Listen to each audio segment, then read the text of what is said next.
La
conferencia de esta noche se titula Las neblinas del tiempo. Y este es un bonito fondo nublado allí. Las neblinas del tiempo es una conferencia sobre Daniel capítulo 2. Yo soy Dios y no hay otro Dios, que anuncio lo por venir desde el principio y desde la antigüedad y lo que aún no era hecho. Isaías capítulo 46 versículos 9 y 10. Entonces Dios dice, y yo te diré antes de tiempo lo que pasará desde el principio hasta los últimos días. Y en Daniel tenemos una clave al libro de Apocalipsis. De hecho, los libros de Daniel y Apocalipsis van mano a mano. El simbolismo que encontramos en el libro de Apocalipsis es de hecho tomado de toda la Biblia, pero las imágenes son tomadas del libro de Daniel específicamente. Jesús dice en Mateo 24, cuando se le preguntó acerca de las señales del fin, que debemos estudiar el libro de Daniel en particular. Y declara eso en Mateo 24. Y por supuesto, en el libro de Apocalipsis también dice, bienaventurado el que lee y los que oyen las palabras de esa profecía.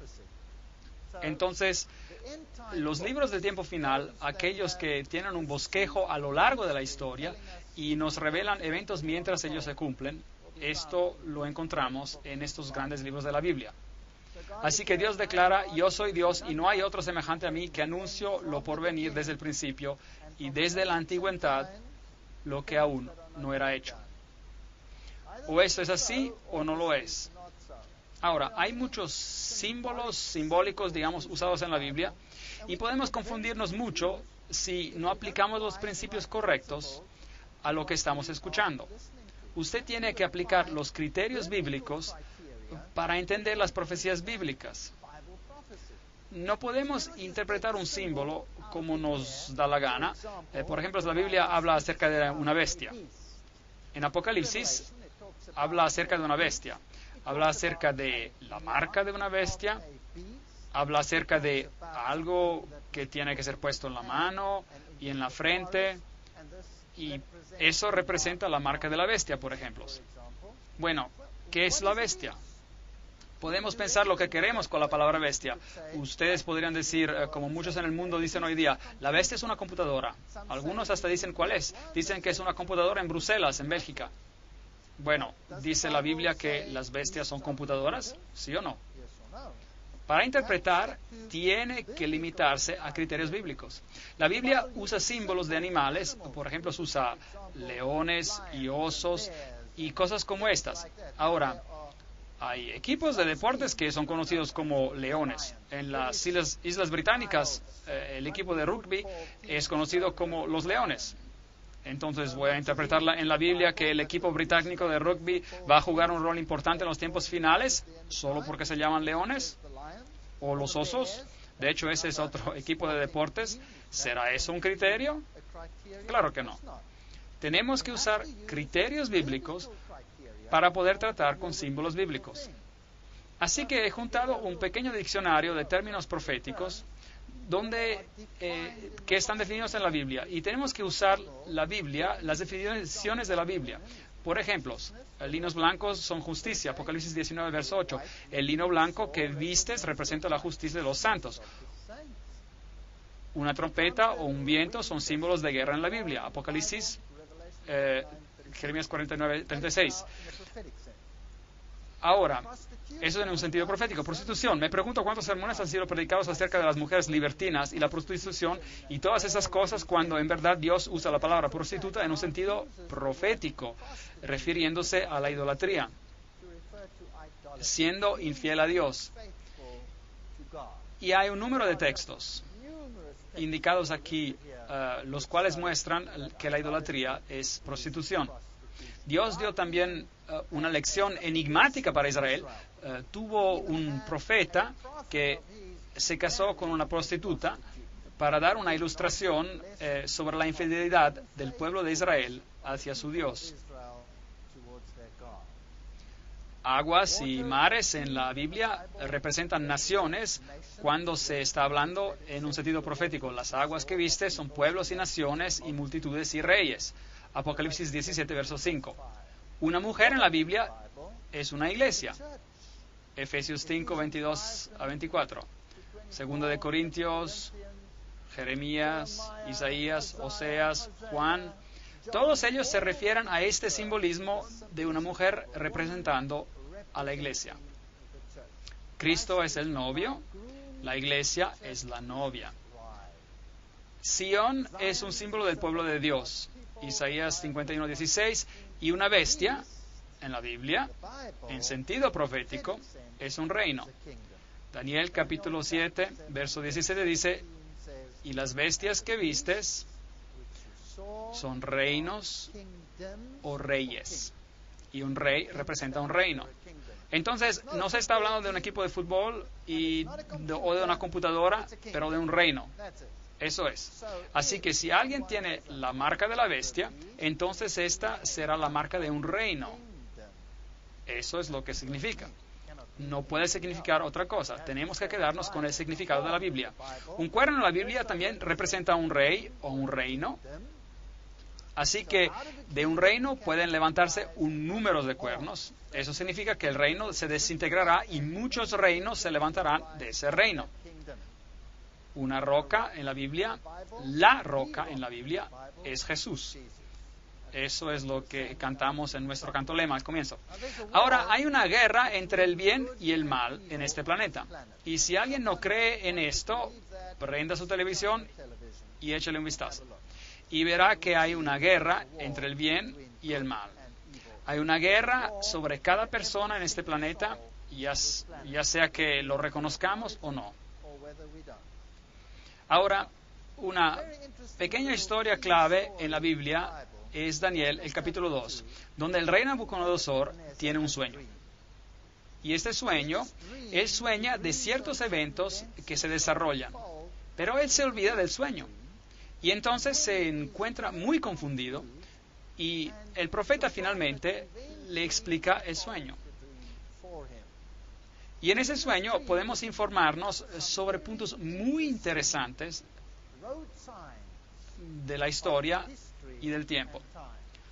Ahora, Nabucodonosor también es conocido como Nabucodonosor, fue el fundador de la Gran Babilonia, el fundador original de Babilonia, por supuesto fue Nimrod, y luego la ciudad tuvo un periodo de grandeza bajo Hammurabi, y después Nabucodonosor la construyó haciéndola la gloria de los caldeos, la ciudad más grandiosa que jamás haya existido sobre la faz del planeta.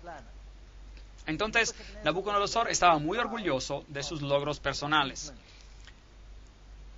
Jerusalén fue destruida por Nabucodonosor en el 586 a.C. Y durante este tiempo se llevaron presos a Babilonia. Y entre ellos estaban, por supuesto, los hebreos fieles como Daniel y sus amigos. Y aquí vemos un relieve de los cautivos siendo llevados a Babilonia como esclavos. Muchos de ellos, cuando los detuvieron, se los hicieron eunucos para servir al rey. Pero bueno, para ser eunucos por el resto de sus vidas, sin tener el honor o el placer de tener hijos. Así que esos eran tiempos horribles en esos días. Estos jóvenes, de acuerdo a la historia bíblica, se los inscribió en los institutos de estudios superiores, fueron a la universidad y estudiaron el lenguaje y estudiaron la sabiduría de los caldeos. Bab y Lu es el lugar del palacio de verano de Nabucodonosor. Aquí está, por ejemplo. Y la palabra Babel tiene una connotación muy interesante. Bab-el. Bab es una puerta, un portal, y El es Dios. Entonces la palabra Babel significa un portal a Dios. Ahora, la Biblia dice que hay alguien más que se llama a sí mismo la puerta, y ese es Jesucristo. Él dice, yo soy la puerta. Entonces Jesús está diciendo, yo soy el Bab, la puerta, el portal, por la cual uno debe entrar al reino de los cielos. Jesús dice, yo soy la puerta y nadie viene al Padre sino que por medio de mí. Entonces, Él es la puerta, la entrada al cielo. Bab-el representa otra entrada, otra puerta por donde uno trata de escalar al cielo por otro camino, otra puerta. Babilú es entonces también un portal. El rey era divino en los tiempos antiguos, aunque los reyes babilonios y los reyes asirios no se atrevieron a tanto. Ellos eran, por lo general, los sumos sacerdotes. Entonces, en Daniel capítulo 2 leemos, en el segundo reinado de Nabucodonosor, tuvo Nabucodonosor sueños. Ahora, aquí tenemos un problema. Inmediatamente tenemos un problema. Y los críticos de la alta crítica se divierten con versos como estos. Un poco de conocimiento es una cosa peligrosa. Entonces los críticos se quejan acerca de este texto, se quejaron, porque dice, en el segundo año del reinado de Nabucodonosor, pero entonces un poquito más adelante dice, en el tercer año del cautiverio de Daniel. Y Daniel había completado ya los 3 años de estudio cuando esto ocurrió.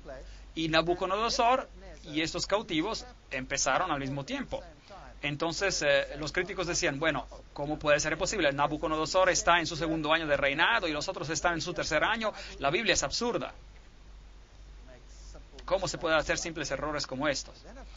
Pero, por supuesto, no se dieron cuenta de los dos sistemas. El sistema hebreo de contar era totalmente diferente del sistema de Babilonia. Cuando un rey de Babilonia ascendía al trono, su primer año no era contado, era conocido como el año de ascensión. Entonces, el segundo año de su reinado, de acuerdo al sistema babilónico, es en realidad el tercer año. Y Dios no reconoce el sistema babilónico cuando habla acerca de los cautivos hebreos. Él mantiene su sistema, donde cualquier parte del año era considerado como un año completo. Cualquier parte de un día venía considerado como un día completo. Eso explica muchas cosas. Por ejemplo, la crucifixión, 3 días. Y cualquiera que quiera analizarlo dirá, espera un segundo, si Jesús murió un viernes al atardecer y él estuvo en su tumba durante el sábado y regresó a la vida en el primer día de la semana, eso no llega a ser 3 días con nuestra manera de calcular. Pero en el pensamiento hebreo, que era una forma de cómputo inclusivo, es decir, por cualquier parte del día se contaba como un día. Y como Jesús murió antes de la puesta del sol, el viernes, eso cuenta como un día 1, y se quedó un día completo en la tumba, eso es días 2, y cualquier porción del día en el tercer día es día 3. Entonces, es eso lo que está en el registro bíblico, 3 noches, mañanas, 3 días y noches. Entonces, no hay fallas aquí. Solo se tiene que contar de acuerdo con el sistema correcto. Y se turbó su espíritu y se le fue el sueño. Hizo llamar el rey a los magos, a los astrólogos, encantadores y caldeos para que le explicaran los sueños. Vinieron pues y se presentaron delante del rey. Y el rey les dijo: ahora ustedes, bueno, saben, en nuestros tiempos modernos creemos, qué primitivo. Aquí el hombre tuvo un sueño y él llama a encantadores, magos y astrólogos para decirle lo que había soñado. Ahora, eso es lo que hacían los reyes en los tiempos antiguos. Estaban rodeados por esos sabios, personas con información privilegiada, cultos y de buen conocimiento. Y cada una de esas categorías tenía una cierta función. El encantador, por medio de hechizos, descubriría lo del sueño. El mago era un ocultista profundo y usaría comunicación con el mundo del oculto para descubrir.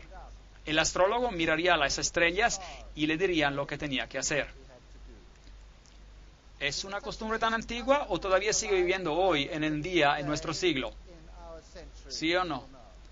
¿Presidentes en los Estados Unidos hacen uso de ese sistema? ¿Sí o no? Ronald Reagan no hacía ningún movimiento sin consultar a todas estas categorías. Y Nelson Mandela en Sudáfrica no da una movida sin que su Shamgormas venga y arroje sus huesos, los huesos, y los astrólogos le dicen lo que tiene que hacer. Y los reyes de Europa no son diferentes, ellos son ocultistas en ese sentido. Usted puede estudiar lo que hacen los reinos y lo que los reyes y reinas de Inglaterra hacen, por ejemplo, y cómo se comunican con el mundo de los espíritus para saber lo que deben hacer. ¿Acaso no consulta el príncipe Carlos el conde Mountbatten, que ya está muerto, cuando él tiene algo muy importante que hacer? Bueno, nada ha cambiado. No piensen que esas son costumbres antiguas, esas son costumbres presentes. Y los paralelos nos dicen que las cosas no han verdaderamente cambiado. Entonces, esas personas sabias vinieron al rey y él les dijo, he tenido un sueño y mi espíritu se ha turbado por saber el sueño. Daniel 2, 1-3. Y la King James, la versión antigua inglesa, dice, esta cosa se fue de mí, lo cual significa no me puedo acordar. No me acuerdo, pero sé que era vitalmente importante. Así que, por favor, si realmente son lo que dicen ser, entonces deben decirme lo que significa. Y el rey respondió y dijo a los caldeos, el asunto lo olvidé. Pero, si no me decís el sueño y su interpretación, seréis hechos pedazos y vuestras casas serán convertidas en estercoleros. Los reyes antiguos tenían mucho más poder. Cuando un rey hablaba, eso era todo. ¿Recuerdan el libro de Esther? Si el rey no extendía su cetro a cualquiera que entrara, esa persona se mataba de inmediato. Se lo sacaba y mataba en ese instante si el rey no le daba permiso para entrar y para hablar.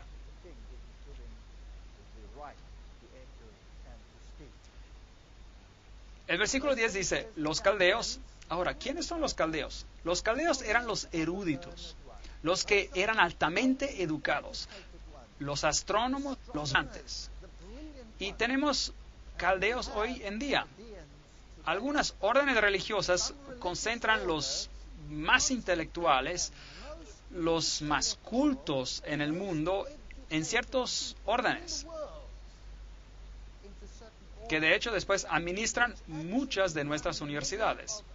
Y las universidades más reconocidas al mundo, las universidades más renombradas que tenemos hoy en día en el mundo, son administradas por una categoría de personas hoy en día, que sería el equivalente exacto de los caldeos en ese entonces. Nada ha cambiado, así que esos son los eruditos.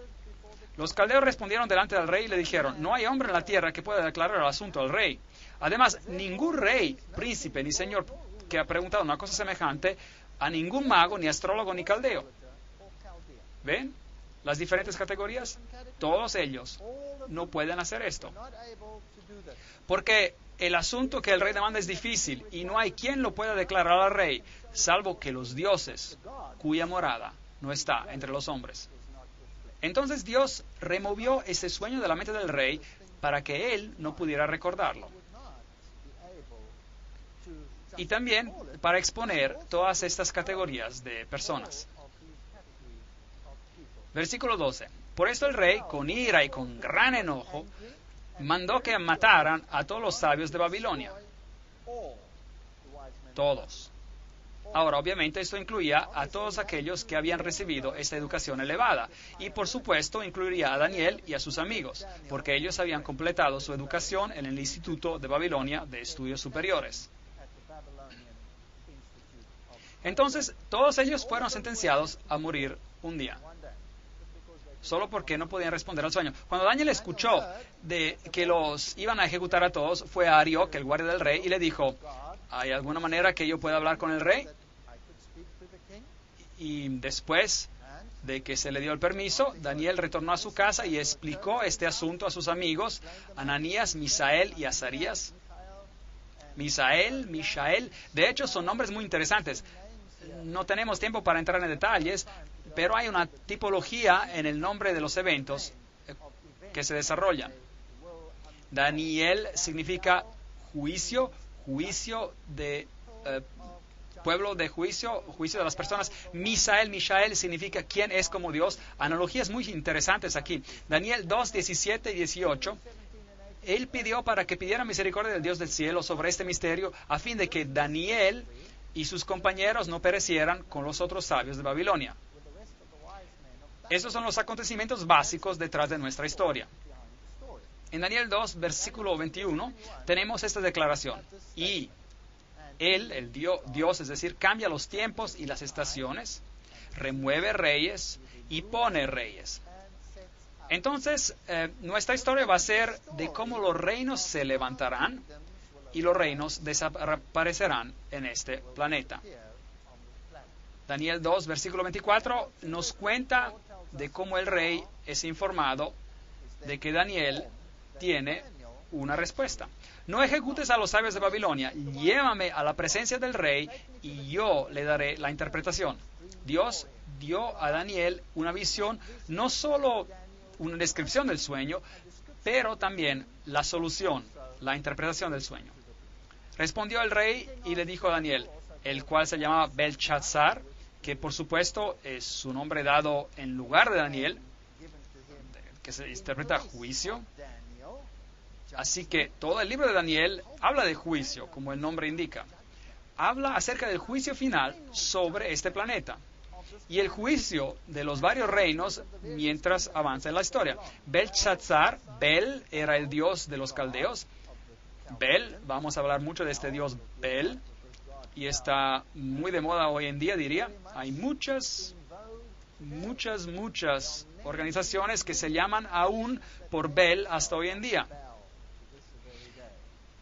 Daniel, el cual llamaban Belchazzar, ¿podrás tú hacerme conocer el sueño que vi y su interpretación? Daniel 2:26. ¿Y qué dijo Daniel? ¿Sí yo puedo? ¿Sí yo puedo? No. Belchazzar, Belteshazzar.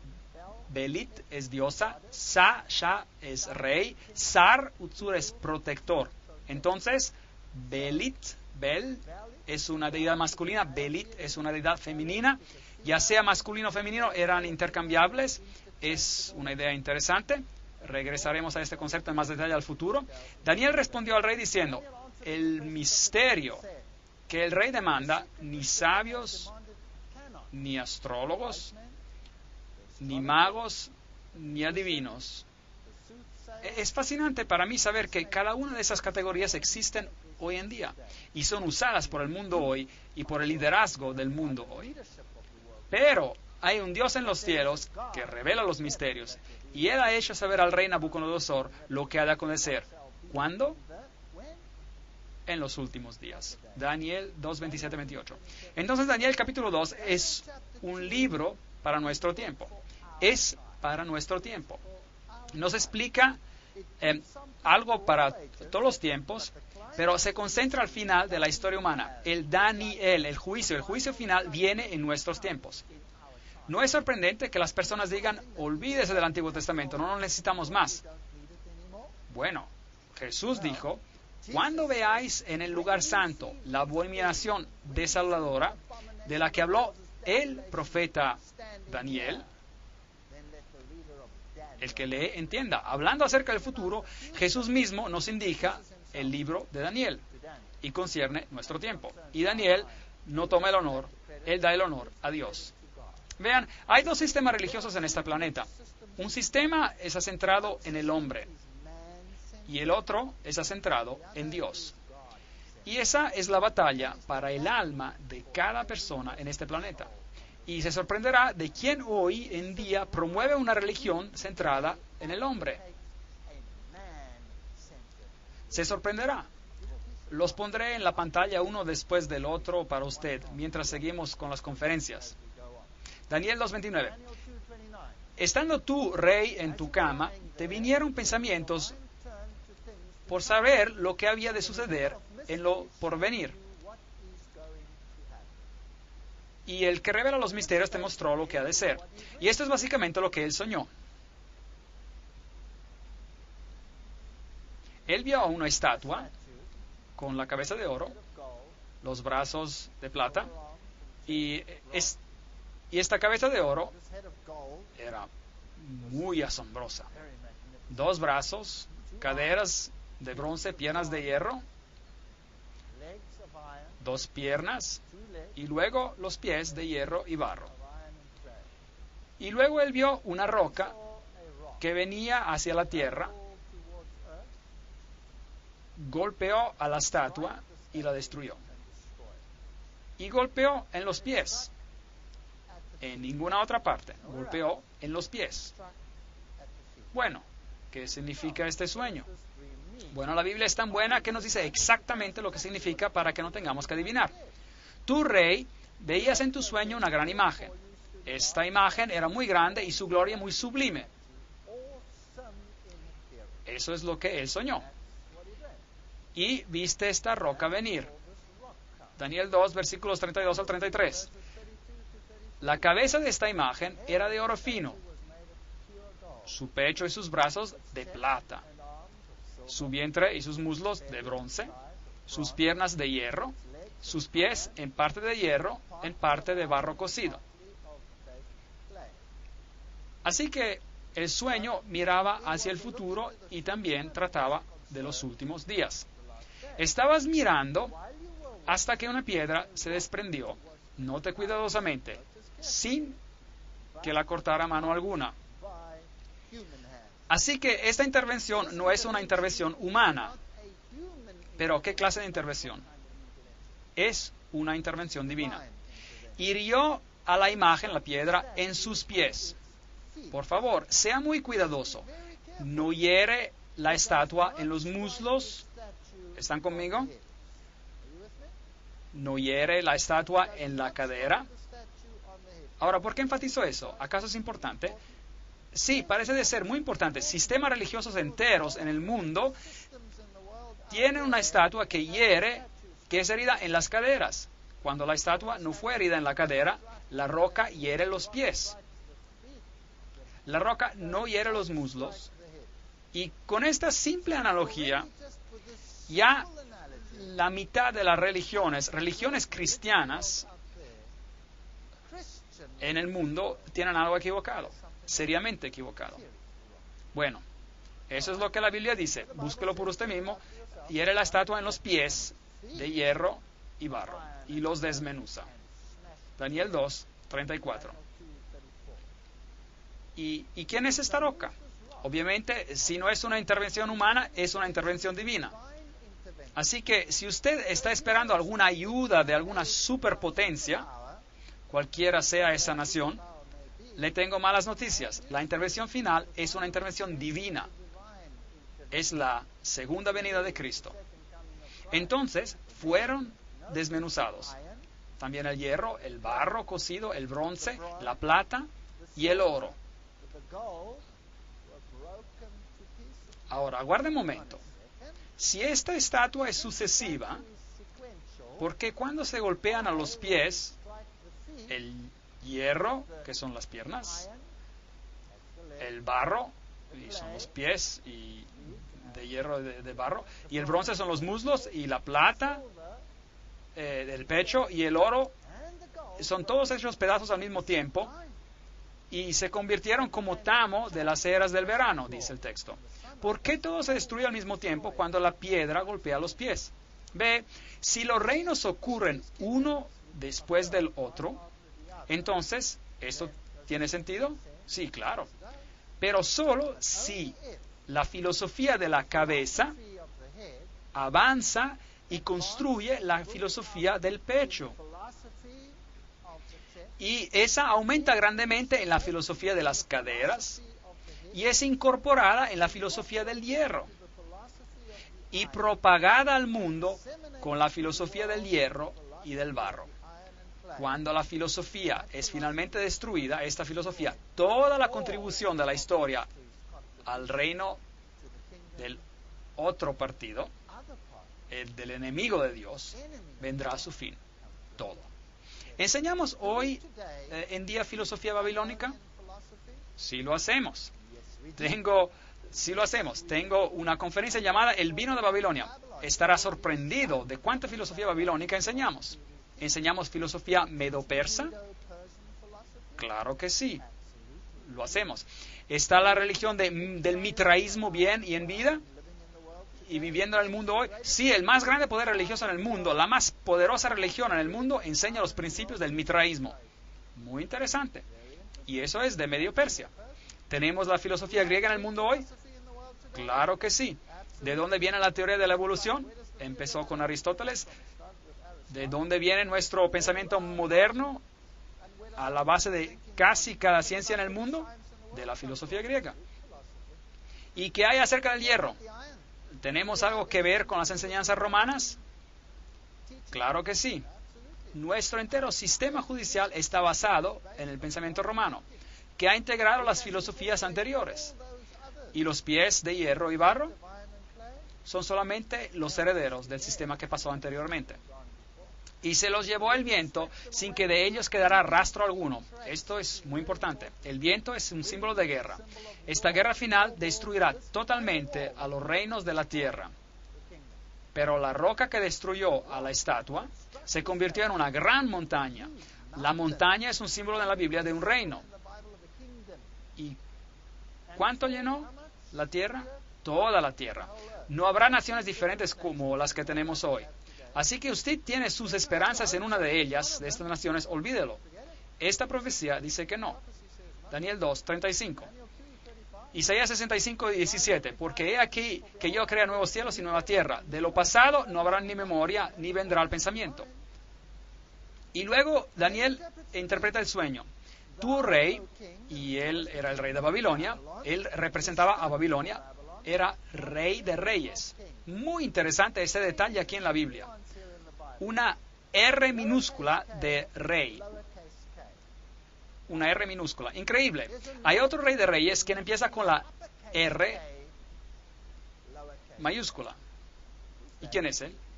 Él es Jesús. Él es el rey de reyes y señor de señores.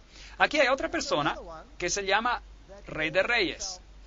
Y él era conocido por rey de reyes. Y él era el rey de reyes, el gobernador. ¿Hay otro poder hoy en día que tiene un título oficial de rey de reyes? La respuesta es sí.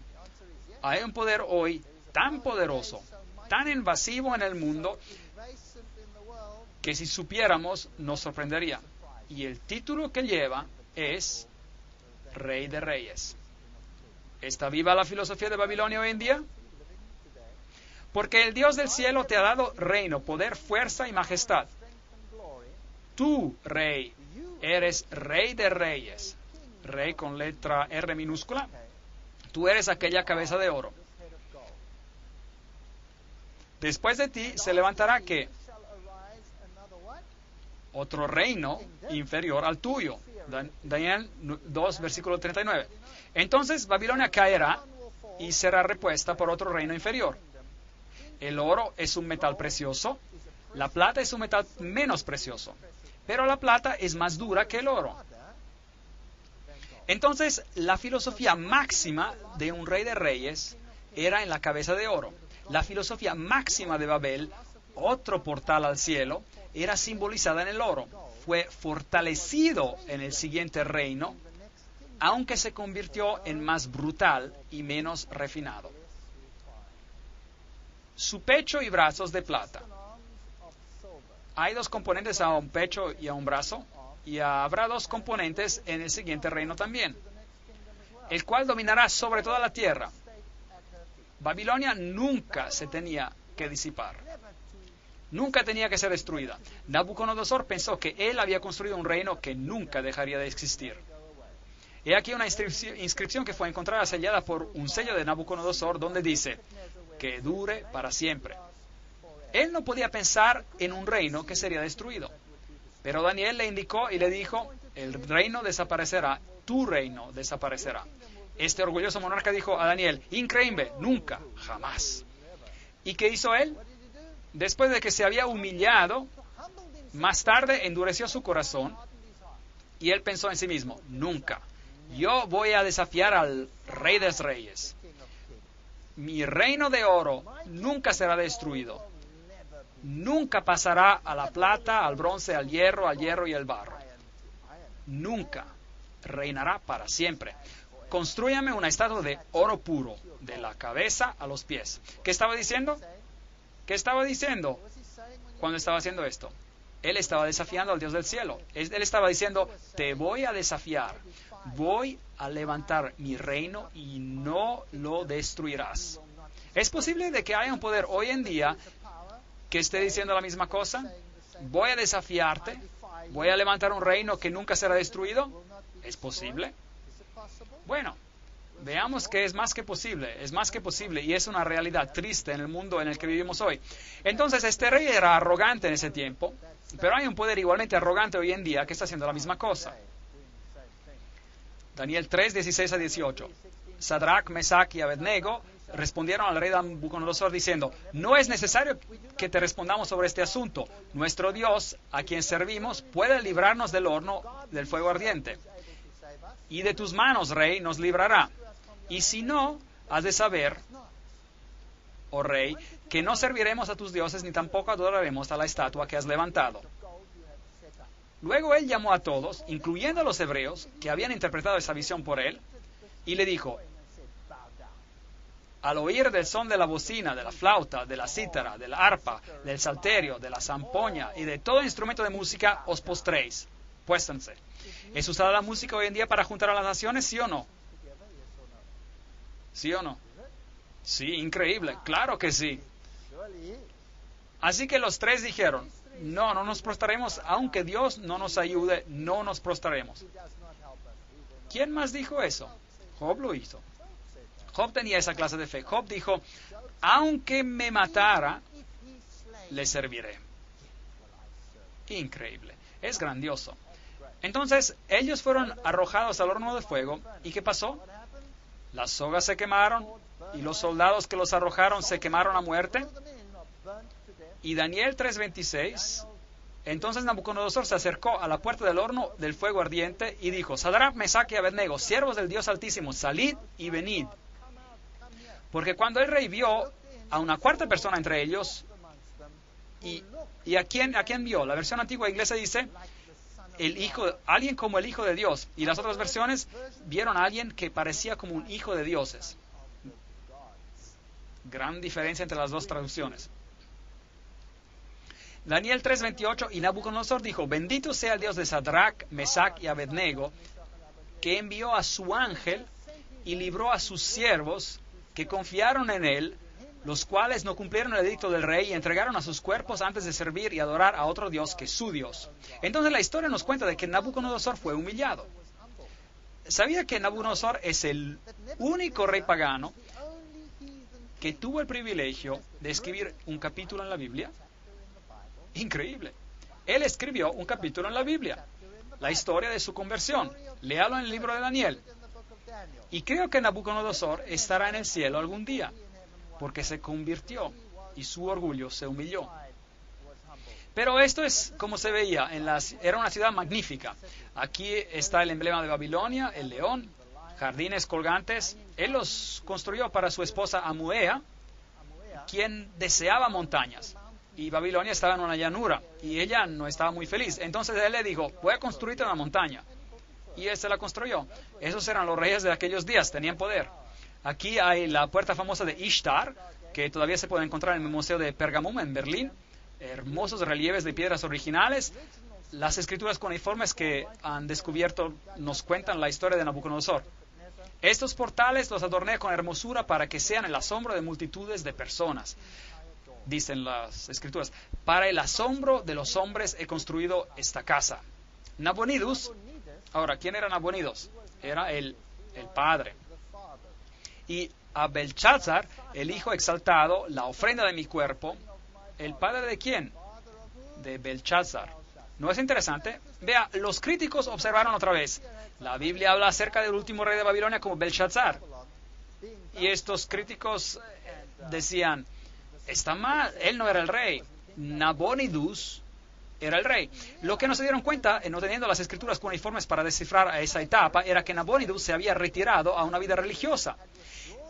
Él era un hombre altamente religioso y servía entre los sacerdotes de Babilonia. Y le concedió el gobierno a su hijo. Entonces, esta es una inscripción que se ha encontrado sobre este asunto. Y a Belshazzar, el hijo exaltado, la ofrenda de mi cuerpo, tú pones la adoración de la gran deidad en su corazón, que no camine en caminos de pecados, que su vida sea satisfecha en abundancia y reverencia de la gran deidad que mora en su corazón de Belshazzar, mi hijo primogénito. Dios habla al hombre moderno, página 154. Déjeme decirle, en el año 1882 una inscripción fue encontrada que Nabonidus había dejado durante su reinado a su hijo. En 1916 una inscripción fue encontrada en la cual había un juramento de Belteshazzar y Nabonidus juntos. Nuevamente los críticos se equivocaron, la Biblia fue comprobada correcta. Y en 1924 encontraron la famosa inscripción, yo otorgo mi reinado a mi hijo Belshazzar. Traguen los el polvo críticos, la Biblia gana 1-0, nada para los enemigos de esto. Y luego la escritura apareció en la pared y escuchamos la historia del viejo profeta Daniel que fue llamado para interpretar la escritura en la pared. Mene, contó Dios tu reino y le ha puesto fin, Belshazzar, y lo ha terminado. Tekel, pesado ha sido en las balanzas y ha fallado, y se ha hallado falto. Peres, tu reino ha sido dividido y dado a los medos y los persas. Muy interesante, dos brazos, medos y persas. Y el profeta interpreta una escritura escrita por un dedo en la pared. ¿Sabía que en la Biblia hay solo 4 veces cuando Dios escribe con su dedo? La primera vez, Él escribe los 10 mandamientos con su dedo. Eso dice la Biblia. Y los escribió en 2 tablas de piedra, y luego Moisés las quebrantó cuando bajó y encontró a los israelitas en idolatría, y luego labró a nuevas piedras, y nuevamente Dios escribió con su dedo lo que él había escrito en las primeras tablas. Y luego aquí en Babilonia, a la caída de Babilonia, Dios escribió con su dedo. Entonces Dios quería asegurarse de que todos se dieran cuenta de que Él traería a Babilonia a su fin. Lo escribió con su dedo. Y en el tiempo del fin, la Biblia nos dice que hay otro rey de Babilonia, en el libro de Apocalipsis, el cual vendrá también a su fin. De la misma manera. ¿Y cuál es la cuarta vez cuando Dios escribe con su dedo? Jesús escribió con su dedo en la arena. Interesante. Ese es el único registro que tenemos de Jesús escribiendo algo con su dedo. Babilonia no quiere. Jeremías 51:9. Curamos a Babilonia, pero no ha sanado. Apocalipsis 2:21. Yo le he dado tiempo para que se arrepienta, pero no quiere arrepentirse. Hay una Babilonia antigua y hay una Babilonia moderna. ¿Quién es la Babilonia moderna? La Biblia nombra a Ciro 150 años antes de su nacimiento. El profeta Isaías en el capítulo 45 dice: así dice Jehová a su ungido, a Ciro, al cual tomé yo por su mano derecha para sujetar naciones delante de él y a desatar lomos de reyes para abrir puertas delante de él, puertas que no cerrarán. Isaías 45:1. La Biblia predice que este rey Ciro vendría y liberaría. La Biblia lo llama el ungido. ¿Sabía que la Biblia usa esta terminología para Ciro y la usa para Jesús?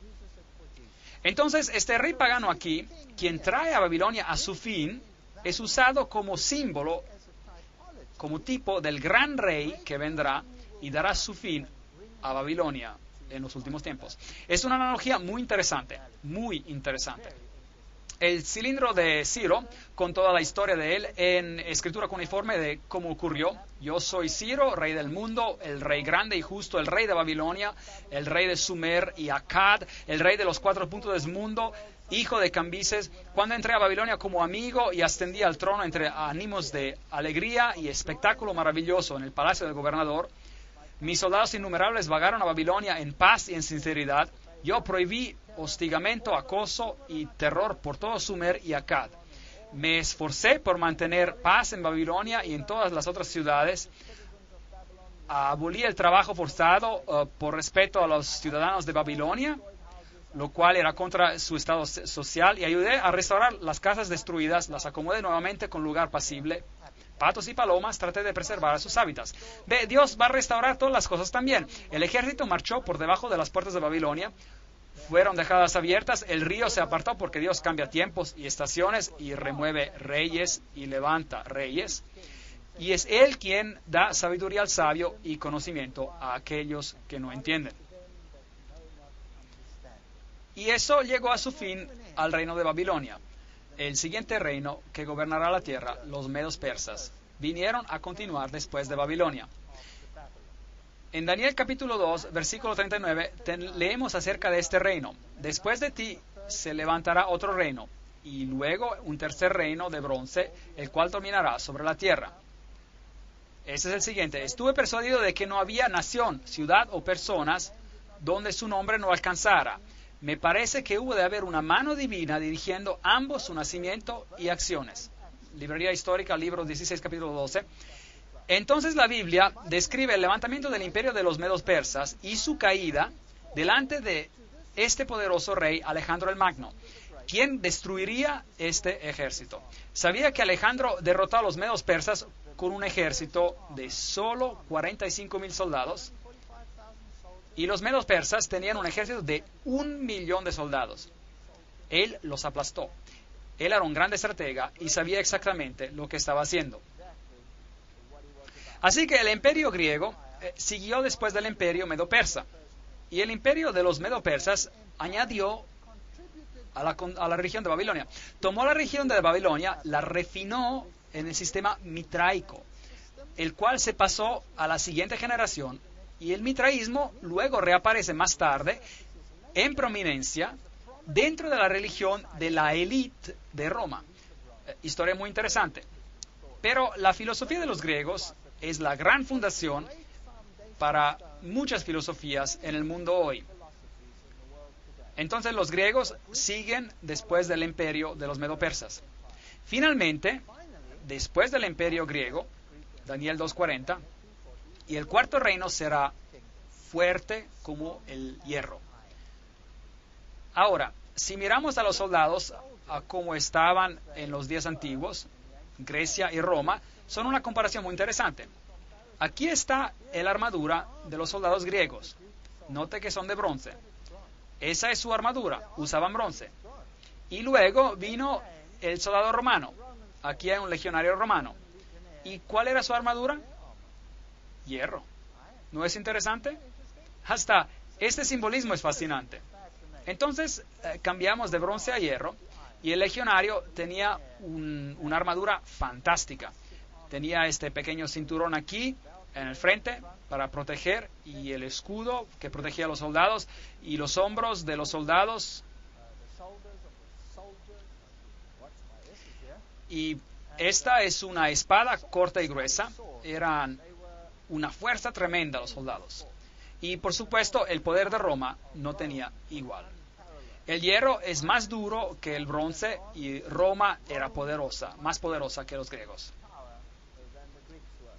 Aquí hay algunas de las ruinas del Imperio Romano.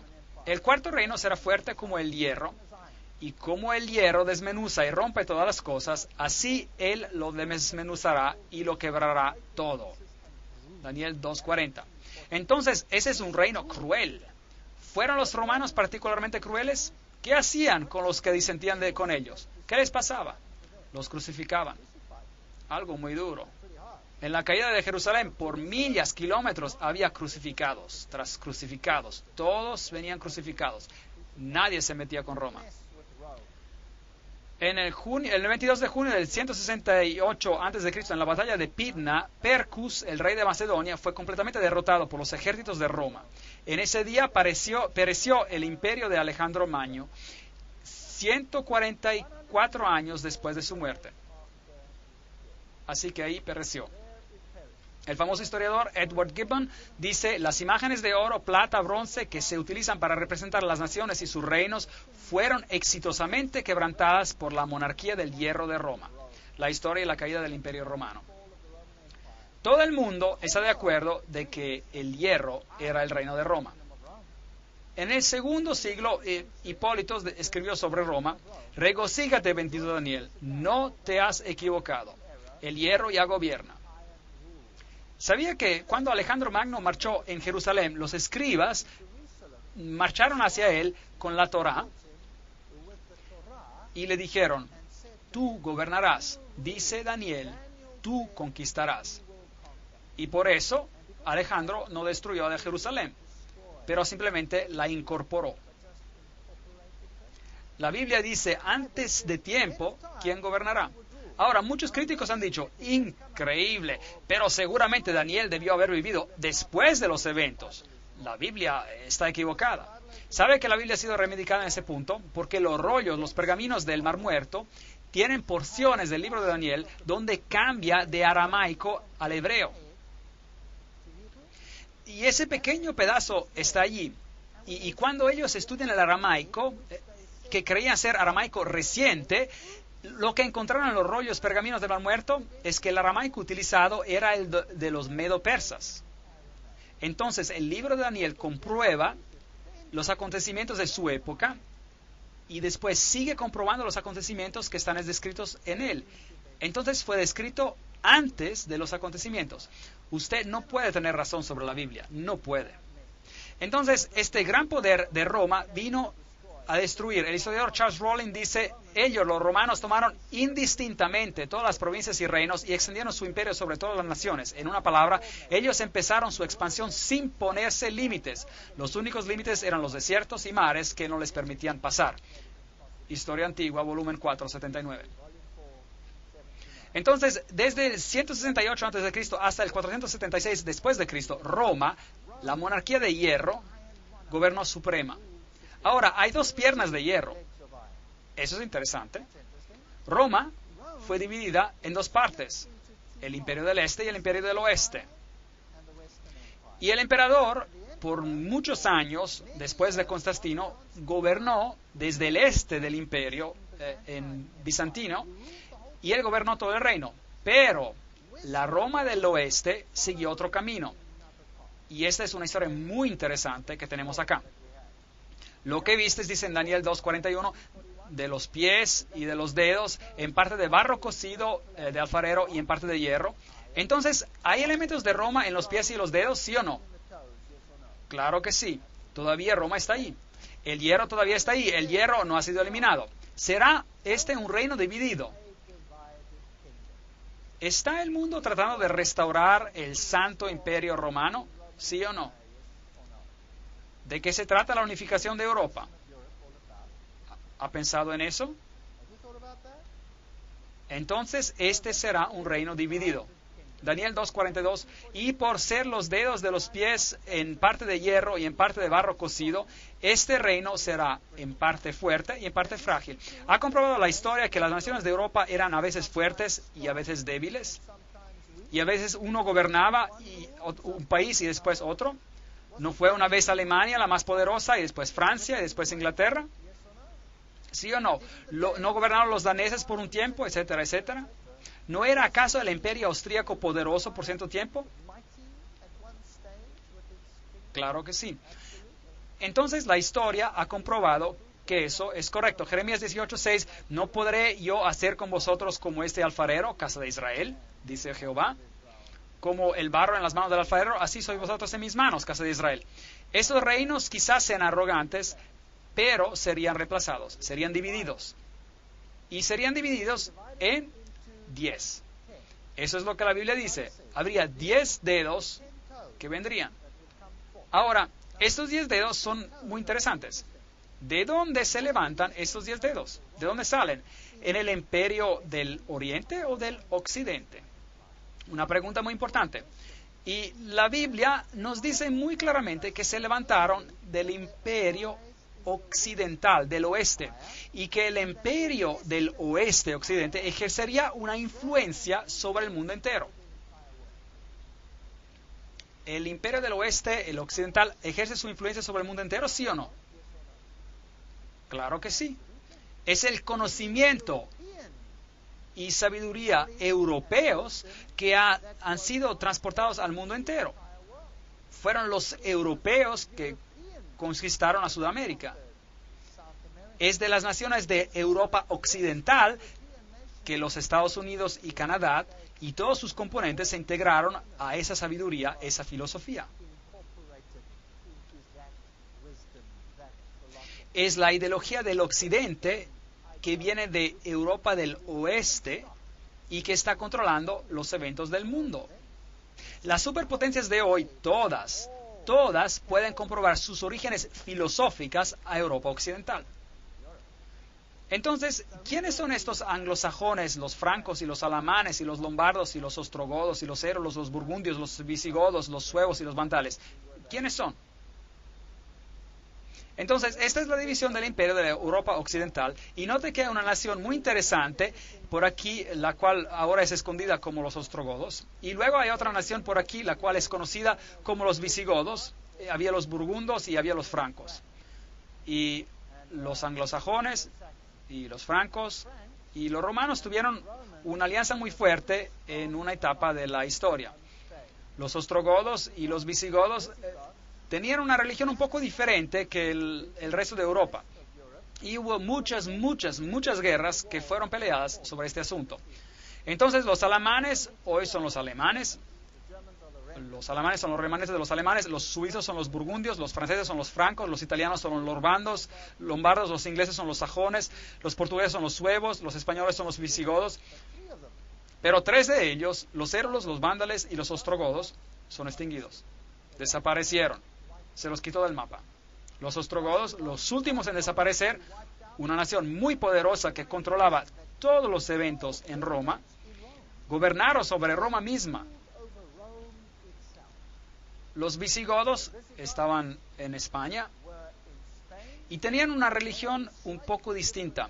Hubo muchas guerras peleadas en España. España fue dividida, terriblemente dividida, en la mitad entre el norte y el sur. Y hubo derramamiento de sangre terrible en España.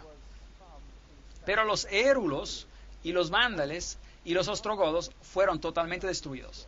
La historia trata de decirnos que estos 3 pueblos fueron destruidos porque tenían una filosofía ariana, que significa que ellos propagaban la idea de que Cristo no tenía divinidad y que por eso fueron destruidos. Pero solo tenemos información de una fuente. Todos sus escritos, todo lo que escribieron fue destruido. Todas sus librerías han sido destruidas. Así que realmente no sabemos en qué creían.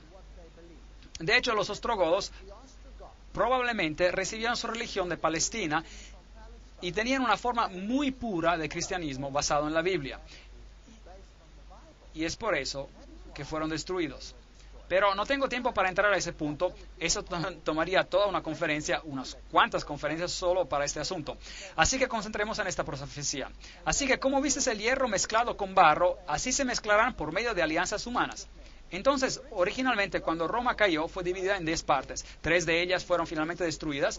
Y hoy tenemos lo que queda, y estos se mezclarían por alianzas humanas. Tratarían de reunirse por endogamía, matrimonio entre parientes.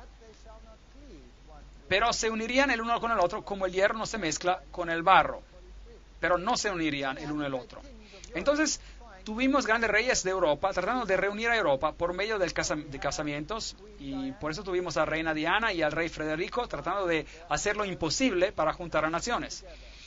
Así que aquí está el castillo de Federico en Dinamarca, donde los famosos reyes y reinas gobernaban. Daniel 2:43, así como vices el hierro mezclado con el barro, así se mezclan por medio de alianzas humanas, pero no se unirán el uno con el otro, como el hierro no se mezcla con el barro. Tenemos la famosa reina Victoria y el rey Cristián. ¿Sabían ustedes que la reina Victoria era totalmente no inglesa? ¿Sabían ustedes que ella era alemana? ¿Sabían que ella hasta habló en alemán en su lecho de muerte? Al estar muriendo, su lengua nativa le regresó. Ella era una reina alemana. Y el rey Cristián de Dinamarca y sus descendientes se mezclaron con alianzas humanas. Todas las naciones se unieron, todos estaban juntos. Entonces diferentes reyes trataron de reunir a los reinos. Aquí tenemos el Papa coronando a Carlos, el gran Carlomagno, el rey del Santo Imperio Romano, porque supuestamente él había logrado reunir a Europa. Y en cuanto se puso esa corona en su cabeza, el reino cayó y fue dividido. Entonces, por un momento, nuevamente se juntarían y luego se apartarían otra vez. Y así que los Carlos y los Luises y todos estos reinos de la tierra y los gran reinos trataron de reunir a Europa. Y luego vino este francés, Napoleón Bonaparte, y su hermano era el gran maestro de la masonería en España. Muy interesante. Él era el gran maestro. Y todos ellos tenían conexiones privilegiadas en este sentido. Y él quería reunir a Europa. Y en la batalla de Waterloo, bueno, él se encontró con su derrota. Es una historia muy interesante. Vamos a estar hablando acerca de esto en más detalle. Todo lo que escuchamos no es necesariamente verdad. Aquí Napoleón es llevado en exilio. Napoleón dijo, quiero crear un sistema europeo, un código de leyes europeas, una corte de apelación europea. Hubiera habido solo un pueblo en toda Europa. Europa hubiera devenido una nación. The Watchman, 1941. Él trató de unir a Europa. 30 años más tarde de Waterloo, el doctor Thomas Arnold dijo, la liberación de Europa por el dominio de Napoleón no fue afectada ni por Rusia, ni por Alemania, ni por Inglaterra, sino que por la mano de Dios. ¿Cuál era el adversario principal de ese tremendo poder? ¿Por quién fue controlado, resistido y al final terminado? Por nadie y por nada, sino que por la directa y manifiesta interposición de Dios. Conferencia sobre la historia moderna, conferencia 3. Es muy interesante. Napoleón tenía una artillería muy pesada y él hubiera ganado sin problema sobre la artillería más liviana de los ingleses, por ejemplo. Pero en ese día, de repente, una lluvia fina cayó y toda esa artillería pesada se atascó en el lodo y no podía moverla. Entonces, la artillería más liviana, la artillería más ágil de las otras fuerzas, era justo lo que se necesitaba para hacerlos en pedazos. Entonces, ¿quién ganó la batalla? ¿El tiempo, el clima o la artillería? Es interesante que algunos de los grandes políticos del pasado han dicho que la historia está al lado de la artillería más potente, la artillería más pesada. Pero hay un Dios en el cielo que revela los secretos y hace saber al rey Nabucodonosor lo que acontecerá en los últimos días. Este es un verso interesante, Daniel 2:28, en los últimos días. Bueno, si lee la Biblia, si lee Lucas y Mateos 24, por ejemplo, Lucas capítulo 21, verá que los eventos y cómo acontecen, como un reino después de otro hará guerra, y en los eventos finales serán nación contra nación, reino contra reino, guerra, hambre y toda clase de cosas. Corazones aterrorizados. Eso es lo que la Biblia dice. Y el siguiente evento será, dice Mateo 24 y Lucas 21, la venida de Cristo en gloria. La piedra que pondrá fin a todos los reinos terrenales. Bueno, este era el emperador Wilhelm Guillermo, y él trató de poner fin a la división de Europa. Y aquí hay una historia verdadera muy interesante. En una catedral en Francia, en Metz, hay una estatua afuera de la catedral, y hay una estatua por aquí, del profeta Daniel, con su dedo apuntando a su rollo de pergamino, sus escritos. Muy interesante el profeta aquí. Y el emperador Guillermo estaba muy preocupado acerca de esta estatua. Y luego un día la catedral necesitaba reparaciones. El techo estaba roto y tenía que ser reemplazado. Y entonces le pidieron al emperador Guillermo por dinero para reparar la catedral. Y el emperador Guillermo dijo lo siguiente. Él dijo, ustedes tienen una estatua de Daniel enfrente de la catedral. Y entonces obviamente él sabía lo que Daniel había dicho. Y obviamente estaba fastidiado con esa profecía. Entonces les dijo, les daré el dinero para reparar su catedral si remueven la cabeza de la estatua. Ahora, recuérdense que esas estatuas están hechas por secciones. Y pongan mi cabeza encima de esta estatua. ¿Ustedes creen que lo hicieron? Eso es historia. Usted puede comprobarlo. ¿Piensa que lo hicieron? Sí lo hicieron. Ellos lo hicieron. Y ellos pusieron la cabeza de Daniel original en sus archivos. Y él les renovó el techo. Y luego, por un tiempo, la cabeza del emperador Guillermo estuvo sobre la estatua. ¿Y qué quería decir con esto? Él era como el Nabucodonosor de los tiempos antiguos. Él estaba diciendo, no me importa lo que dijo su profeta, yo lo lograré. ¿No era eso lo que estaba diciendo? No me importa lo que dice el profeta, yo lo lograré. Historia fascinante. Bueno, aquí ya está muerto, pero este no es él, ese es su perro. El texto dice en alemán, Senta begleitete seine Majestät den Kaiser im Weltkrieg 1914 bis 1918.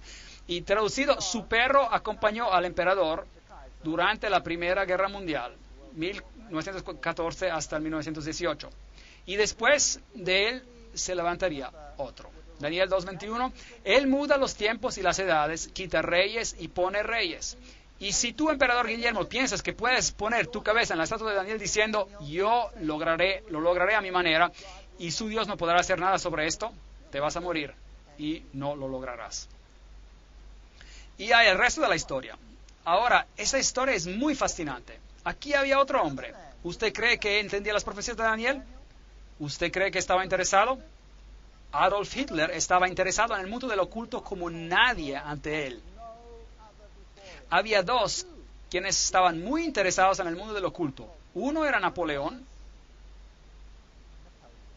Napoleón, de hecho, envió toda una división de su ejército a Egipto para encontrar algo de la origen del poder de Faraón que arrojó su vara y que se convirtió en serpientes. ¿Sabían esto? Y es Francia quien descubrió ¿qué? En Egipto, ¿qué?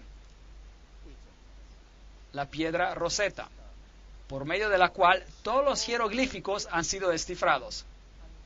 ¿No es esta una historia asombrante? Y ellos estudiaron los secretos del poder de los egipcios y en el mundo oculto estos conocimientos han sido incorporados en los libros herméticos. Ellos estudiaron el origen de Ham, de Hermes, del hijo de Her y del hijo de Ham, y el conocimiento oculto, y compilaron un número de volúmenes, grandes volúmenes, sobre la historia de Egipto. Este hombre de aquí era un ocultista del más alto rango. Él era un iniciado, un iluminado en el sistema del oculto. ¿Sabían que la entera SS fue construida sobre principios ocultos? ¿Sabían eso? Y no es interesante que él envió una división entera ¿a dónde? A Egipto. Y que los arqueólogos alemanes fueron los que hicieron las grandes excavaciones bajo la protección del general Rommel. Y allí el conocimiento privilegiado se juntó sobre los principios ocultos. Principios que rigen muchos de los reyes y gobernadores de hoy. Vamos a hablar acerca de algunas cosas muy interesantes en esas conferencias. Adolf Hitler sabía acerca de la profecía de Daniel. ¿Cómo sabemos? Él dio una instrucción interesante. Él contactó a la catedral de Metz, en Francia, y dijo, ¿se acuerdan que ustedes tienen la cabeza del emperador Guillermo en esa estatua? Sáquenla. Pongan la cabeza de Daniel de vuelta. ¿Qué estaba diciendo? ¿Qué estaba diciendo? La cabeza de Daniel se regresó a la estatua. Él estaba diciendo, con o sin esa cabeza, yo lo lograré. Increíble. Qué cosa más fascinante. La historia es más interesante de lo que creemos. Realmente sí lo es. Si hace un estudio del mundo oculto, y de cómo ha influenciado a nuestros grandes líderes políticos en el pasado, se sorprenderá. Y aquí Adolf Hitler llegó al poder. Y aquí está el símbolo que él usaba, la esvástica, la cruz gamada, que es el símbolo de la adoración del sol, es el símbolo de Lucífero. Es usado por la sociedad teosófica que dice Lucífero es el logos, la serpiente, el salvador. Exactamente el mismo símbolo viene utilizado por la teosofía. ¿Y la teosofía está muerta? ¿O no? La teosofía está bien viva y en forma. Ella forma el tema central de los poderes más grandes que gobiernan el mundo hoy. Y estaremos revelando algunas de estas cosas en las conferencias que siguen. Eso es interesante. El águila, usada como el símbolo de la deidad. En la Biblia se usa también el águila como el símbolo de Dios. Como una águila que se eleva, yo te llevaré bajo mis alas. Este es el símbolo de Dios. Lucifer quiere ser como el Altísimo. Él toma el símbolo del águila, que era un símbolo en Egipto, en la antigüedad, del dios Horus. Fascinante, ¿verdad? Y aquí está, el águila, con una esvástica, una cruz gamada. Y la esvástica, la cruz gamada, puede ser dirigida hacia la izquierda o la derecha. Y si es a la mano izquierda o a la mano derecha no hay diferencia. Representa el Dios en su forma malvada o en su forma de luz o en su forma femenina o masculina. No importa cuál uno use. Sociedades secretas hoy utilizan la misma esvástica con su imagen reflejada, invertida, y dicen, es otra imagen, pero no es otra imagen. El budismo usa este símbolo. El budismo, el pie de Buda tiene la esvástica, la cruz gamada, bajo cada dedo del pie. Es solo una imagen reflejada, invertida, pero no hay diferencia. Es solo el otro sexo de la deidad que se está siendo honrada. Entonces, ¿qué está pasando aquí en el mundo? Hay una agenda detrás de las escenas. ¿Qué significan verdaderamente este círculo y esta esvástica, esta cruz gamada? Con respecto a la Primera Guerra Mundial, Winston Churchill dijo, después de la Primera Guerra Mundial de 1914, de hecho, Winston Churchill era un miembro de una fraternidad secreta, ¿sí o no? Sí lo era. ¿No es fascinante? Stalin era un miembro de una fraternidad secreta, ¿sí o no? Sí, bueno. Bueno, a lo mejor la historia no es tan aburrida como usted pensaba, ¿no es cierto? Siempre pensé que la historia era aburrida cuando era joven, pero hoy la encuentro fascinante, juntando las piezas, increíble. Con respecto a la Primera Guerra Mundial, Winston Churchill dijo, después de la guerra de 1914 hubo una convicción profunda y una esperanza casi universal de que la paz gobernaría al mundo. El libro de la tempestad, antes de la tempestad, página 3. Después de la Primera Guerra Mundial, eso es interesante.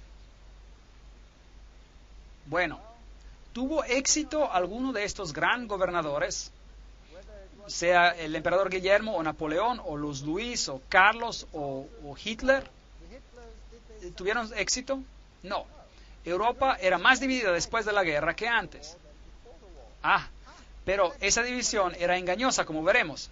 Luego las murallas cayeron y imperios empezaron a derrumbarse.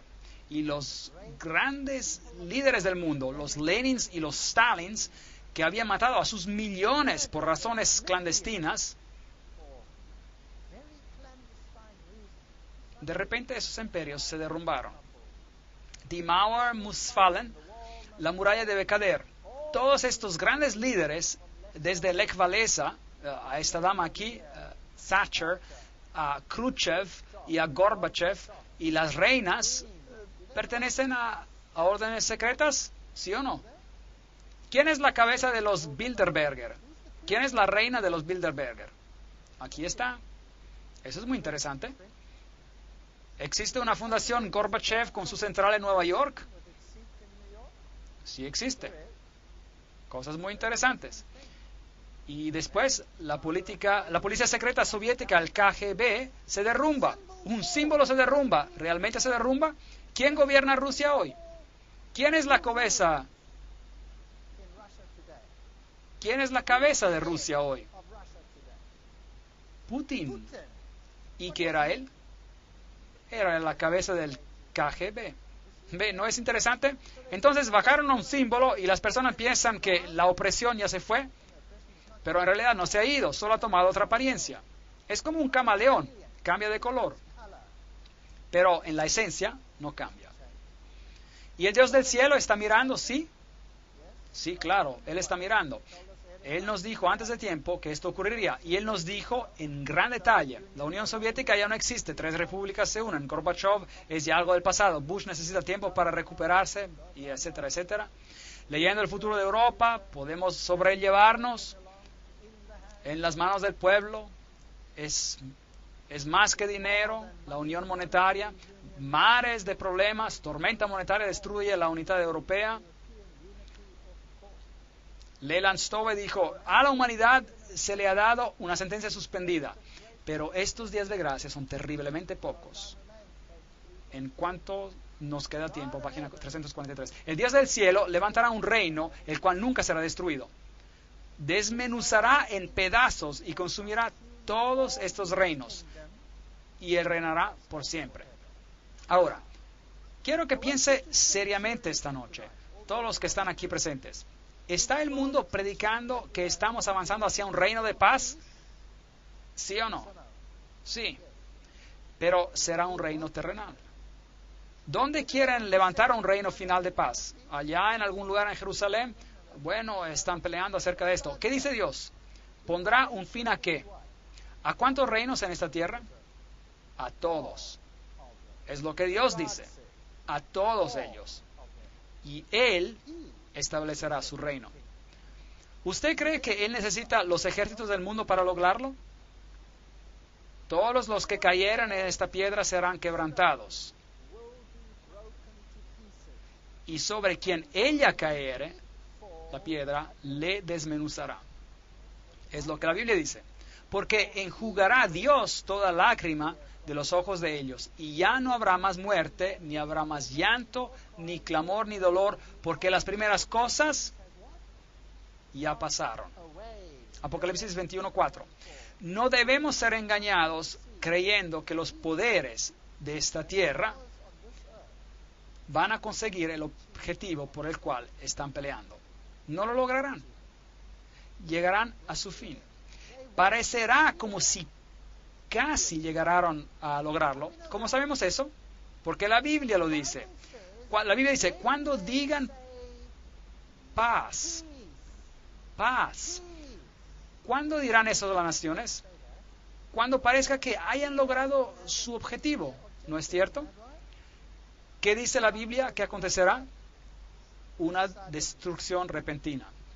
¿Y de dónde vendrá esa destrucción? Vendrá de Dios. ¿Y por qué el Dios del cielo tiene que intervenir para destruir esa unidad final? ¿Por qué tendría que hacer eso? Porque es una unidad basada sobre un sistema oculto. Es una unidad contra Dios. Es una unidad de anticristos contra Cristo. Es una cosa de miedo.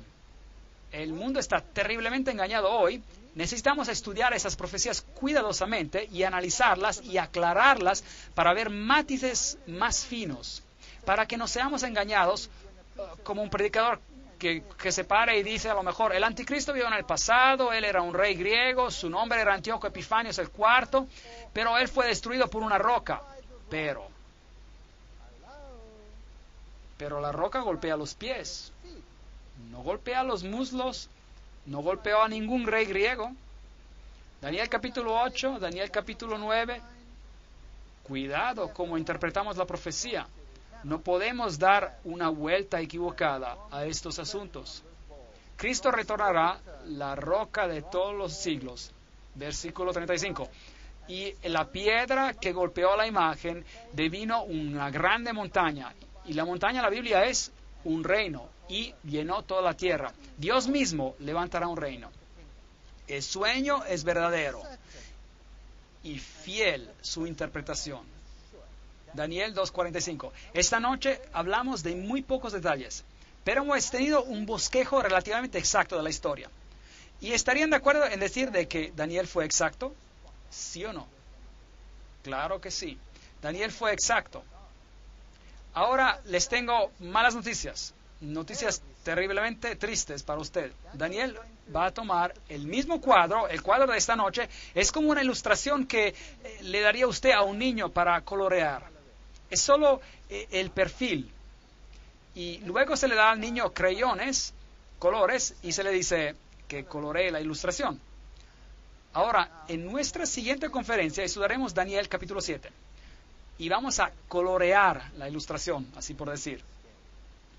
Y luego el asunto se vuelve temeroso porque veremos quién realmente es el poder y algunos de nosotros serán lastimados, algunos de nosotros nos quedaremos chocados, sorprendidos, algunos de nosotros a lo mejor dirán, nunca más quiero escuchar algo sobre esto, pero les animo a que sigan viniendo porque hay una solución fascinante a esto. ¿Sabía que el libro de Apocalipsis toma esta última gran batalla entre el bien y el mal, que de hecho es una batalla secreta? Es una batalla secreta. ¿Sabían que las primeras palabras que Jesús usó cuando le preguntaron cuáles serán las señales de tu venida y del fin del mundo? La primera cosa que él dijo fue, cuidado, que nadie os engañe. El engaño es el nombre del juego. Es como funciona. Hay lobos vestidos en pieles de ovejas engañando al pueblo de Dios. ¿Está el mundo siendo guiado a un camino lleno de flores, fielmente siguiendo y pensando que está haciendo algo bueno, cuando en realidad están siendo guiados al foso del infierno? ¿Es posible?